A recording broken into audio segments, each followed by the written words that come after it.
your childhood.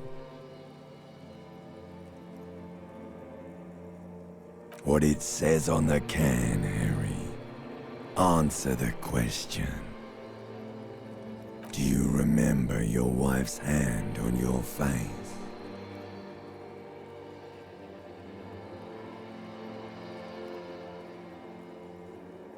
That's right, funky baby. And you just stood there. One hand on the bottle and the other on your dick. Watching her go. Let it all be dragged away from you. Tell me, where are your friends? Human beings have friends, Harry boy. Where the hell are yours? No, it's gone. 3 times gone and never coming back. You failed. You failed me. You failed Elysium. Everything. The Pale and the Isolas on the surface. The outer magnetosphere. Burning, furious truth. 8,000 years of written history. You really dropped the ball, Harry. 4.6 billion people, and you failed every single one of them. You really fucked up. No, Harry. You were just talking to yourself. That's all you ever do, even in your dreams, and the act is wearing thin. The spots on the disco ball fade around you. You'll be back in those cold snakeskins in no time, sweating up the bed. Stinky boy. You're not coming back from shit. Thrashing around in that high conductivity state of yours, bumping into things and acting like a clown? Who are you kidding? You're trying to what? I can't hear you.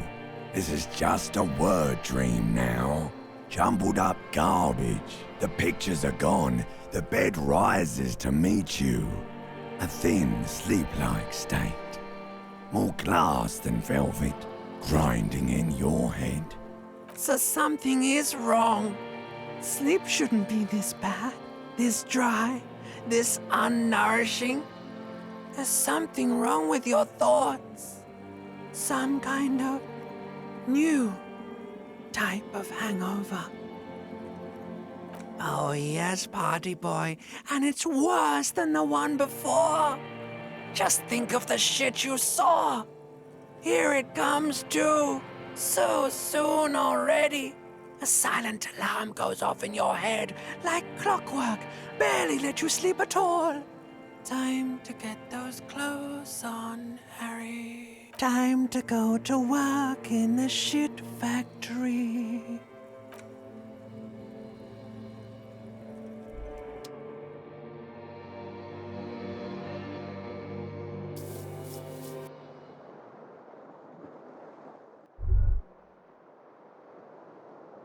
Good going, buddy.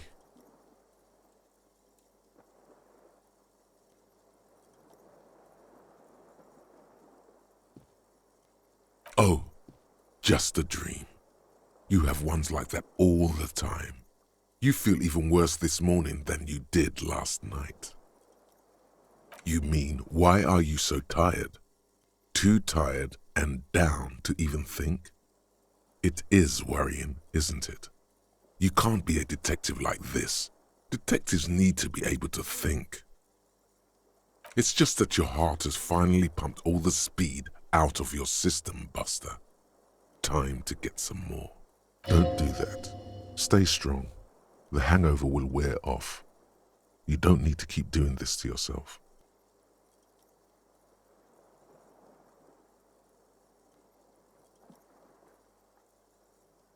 Are you sure? Ready to live as this pathetic shell of yourself for days? Basically, a week? Let's be honest, 2 weeks, maybe 3. You won't make it. Half the town will be dead by then. You will be fired. Suit yourself, slow, sad shellman. See how you do without your spark.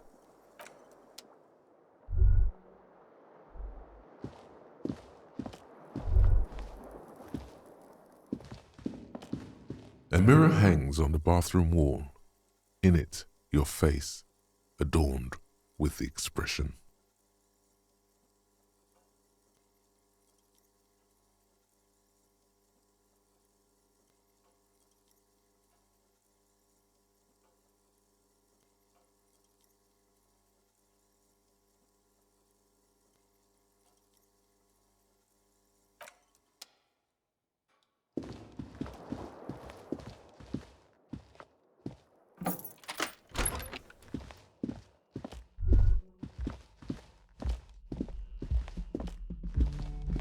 The door is closed. There is no answer. You hear the shower being turned on, somewhere inside. A tremendous loneliness comes over you. Everybody in the world is doing something without you.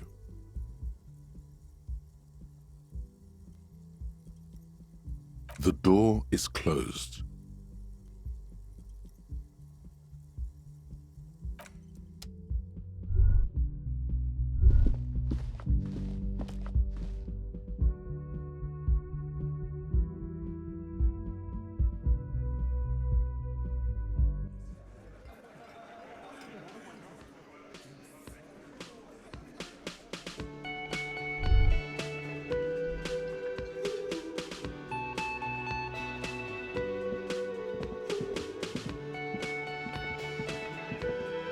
Morning. I've got some good news. I took care of the body. The thought of him decomposing in my MC wouldn't let me sleep. I'm just glad he's gone. We have other matters to attend to. The Union muscle finally turned up, and they look rowdy. We need to talk to them.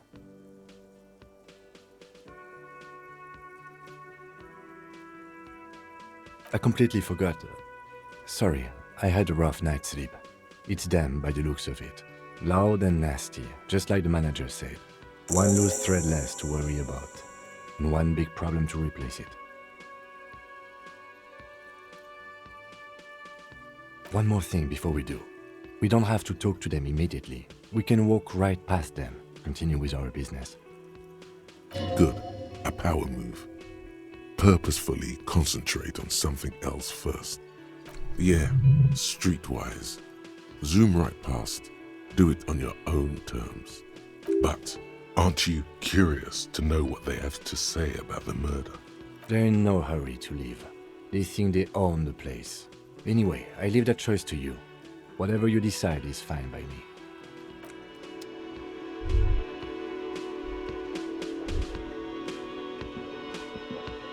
Can I help you? Got the 20 real? Then why are you wasting my time and yours? Just a moment.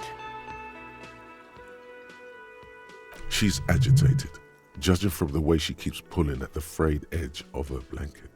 And there's no public phones nearby? The closest phone booth is down the coast. Sorry for the inconvenience, ma'am. It's fine, I understand. Thank you anyway. I'm glad to see you again, dear. Please don't trouble yourself about me, sweetie. I was just hoping to make a call, but the Whirling's phone line isn't working. The Union office probably has a phone, but I can't really get there, or to the phone booth down the coast. And Gary's phone is dead too. The manager was vague about it. Why would he be vague about phone problems? This is something to look into later. Ask God, maybe. To let the young woman who's house-sitting for us know that we may be delayed. Morel, my husband, and Gary were supposed to get back by Monday night, But they're still missing, and I haven't heard from them. I was also hoping she'd heard from Morel. You hear that? Someone's missing. There could be foul play afoot.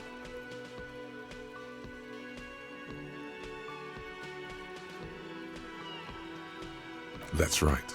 Now skip the foreplay. Time to dive into the dark alleys. Start shaking down the usual suspects. You know, legwork. Doing some good will alleviate the hangover. At least you're of use to someone.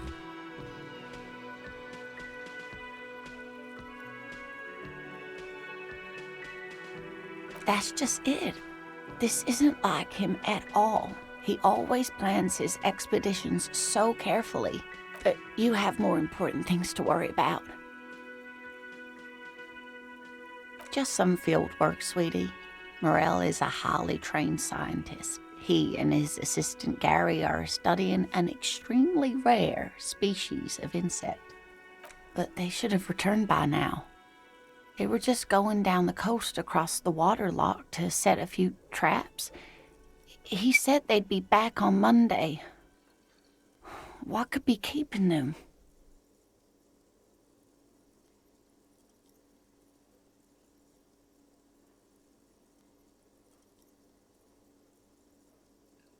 Oh, sweetie, it's nothing like that. Gary's as loyal as they come. I trust him with my husband's life any day. There's a nameless old fishing village nearby, but we've never had any trouble there before. There is a lot of crime around here, isn't there?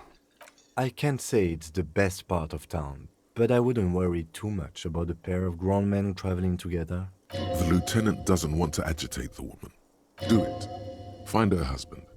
This will surely lead to a cryptozoological mystery with that extremely rare insect. Some fringe science is exactly what's needed right now. Spice up that vanilla murder investigation.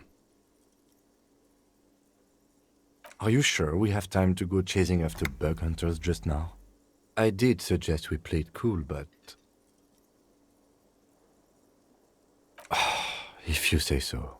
Oh, thank you, officers. Truly, I'll be right here if you come across any sign of Morel.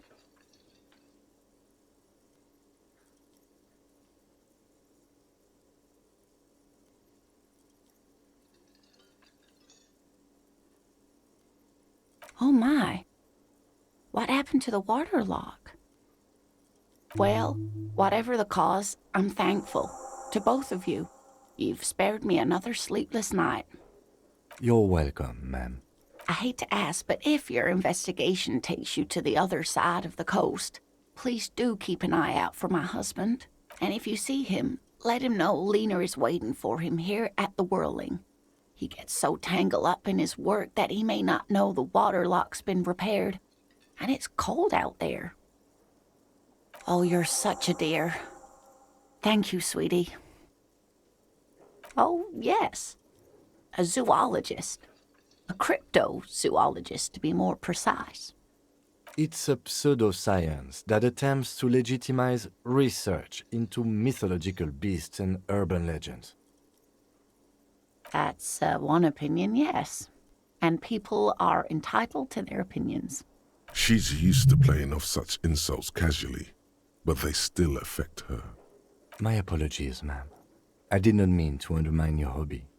It's not a hobby, dear.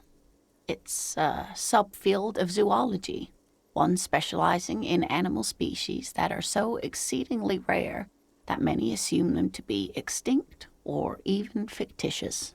Searching for such species called cryptids is difficult and often thankless, and frankly, many scientists are too lazy to do it.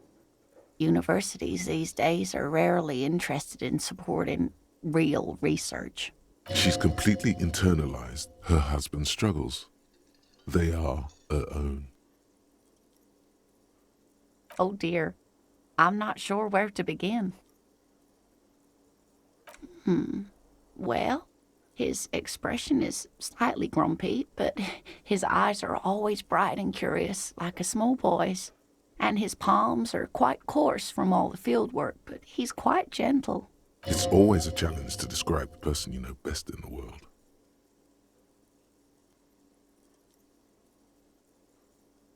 Oh, well, he's a bit shorter than you, but with a larger frame, and he has longish white hair, usually a bit uncombed. You might say wild, even. The lieutenant pulls out his notebook and begins jotting down the woman's description. One other thing, he'll likely have all kinds of field gear on him, even if he's not out in the reeds, just in case. We'll be celebrating our 16th anniversary this autumn. Not the most numerically satisfying anniversary, but I like the less obvious milestones even more somehow. Via dating agency, I'm ashamed to say. I was looking to get back into the scene after recovering from my accident, and he'd just divorced. We hit it off, and, well, here we are. She's skipping over some important parts. Perhaps you'll find out more later. I hope I've been useful. Oh, sweetie, it's fascinating, but I shouldn't bore you with entomological minutiae. The lieutenant gives you a sideways glance. Well, it's a phasmid, technically, but... Oh, yeah. Here comes the interesting. Where other phasmids imitate sticks or leaves, this one's a living reed. It disguises itself among the reeds here on the Insulindian coast. Hence its name, the Insulindian phasmid. Perhaps you'll end up co-discovering the phasmid with us, officers. I knew it. We're gonna be chasing made-up insects with cryptozoologists. It's not made up, officer. I can assure you. There's a hint of defensiveness to her retort, but also confidence. She seems to sit up a little straighter in her chair. It's simply elusive, so much so that most establishment zoologists doubt it exists at all. Well, some teenagers making out in the reeds saw one. They didn't know what it was, of course, but there was a brief article in a local newspaper about their encounter with a ghost insect that looks like the reeds. Gary sent us the clipping.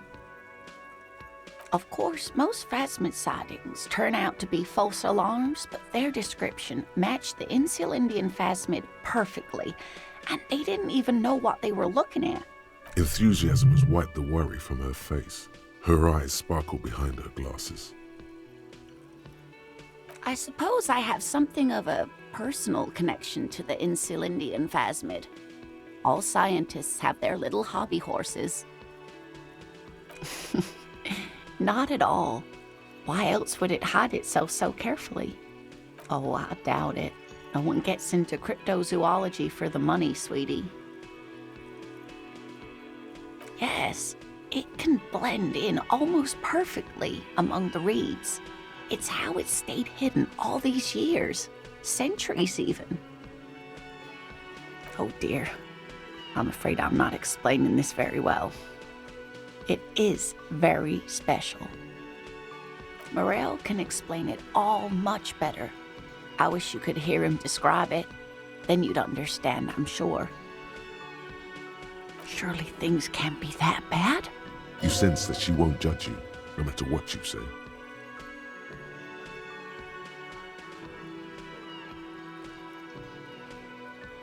You know where we are, right? That's right. And where is the whirling itself located? Yes, indeed. We are in the fine city of Revachol.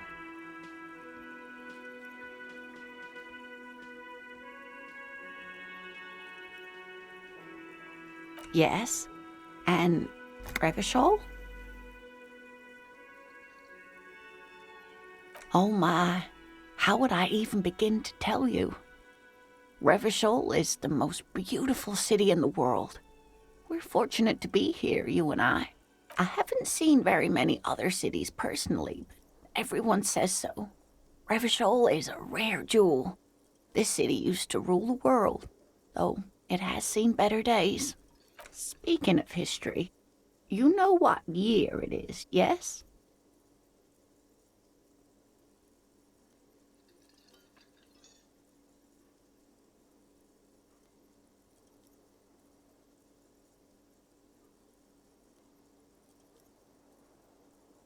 You're joking.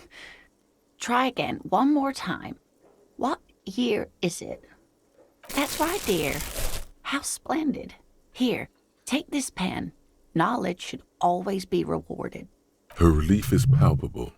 She was getting pretty worried about you there, but now she relaxes her shoulders. I can tell that this is taxing for you, so I'll just ask one more question.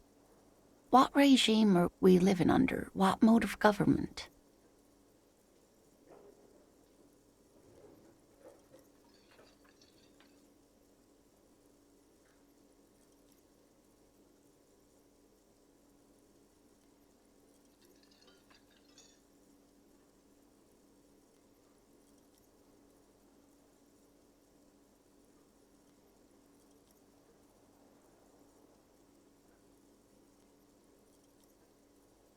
Oh, sweetie, it's really not. There used to be people who thought that way, other people who wanted those things, but they all went extinct. Revachol is a zone of control led by an alliance of foreign powers called the Coalition. We have almost no government of our own, and certainly no dictatorship of the proletariat. But they still have cops. Oh dear, this is troubling. You really ought to know that, being one yourself. There aren't any cops in Revachol, not in the traditional sense. The status of law enforcement has been a complicated matter since the revolution. But we should stop for today, sweetie. You look like you need a break. Besides, I'm not the best person to explain the big things to anyone. She's scared now. She's realized you really are brain damaged. A defeat, I'm afraid. The people of this archipelago tried to build something new, something different. The rest of the world didn't like it, so they came and ended it. This was 42 years ago.